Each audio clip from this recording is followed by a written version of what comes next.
Mimi ni Mzee Ngala mwenyewe. Hii bendi ya Bango Sound ilianza mwaka 1987, yani mwaka 87. Ulikuwa na wimbo wangu ukiitwa Naitaka Bango.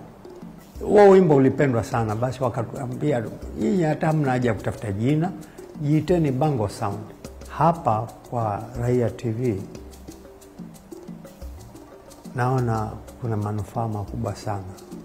Hii ni kitu ambayo maanake hata upande wangu katika music utakuja niletea faida.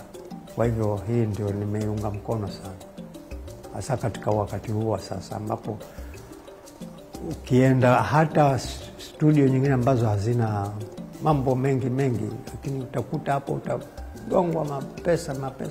Basi haya mambo yalikuja mpaka mwisho akanshinda, hata ndio yalinifanya hata recording yenyewe nikawa sifanyi tena. Nasema wacha nyimbo zangu zikae tu. Ningeomba hata musician wa bendi nyingine wenzangu wote tuzidi kuwaunga mkono na tuwape support ya kutosha hawa wenzetu, ili kwamba nao pia wapate moyo wa kuzidi kutusaidia kwa njia nyingine.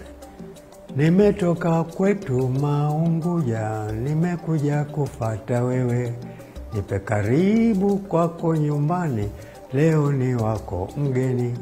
Ijapo Maunguja si mbali, nimechoka tu kwa safari, naambie pole basi kipenzi, nione raha moyoni. Mimi ndio Mzee Ngala mwenyewe wa Bango Sounds. Tazama kipindi changu katika Raia TV ili tuweze kufurahika pamoja.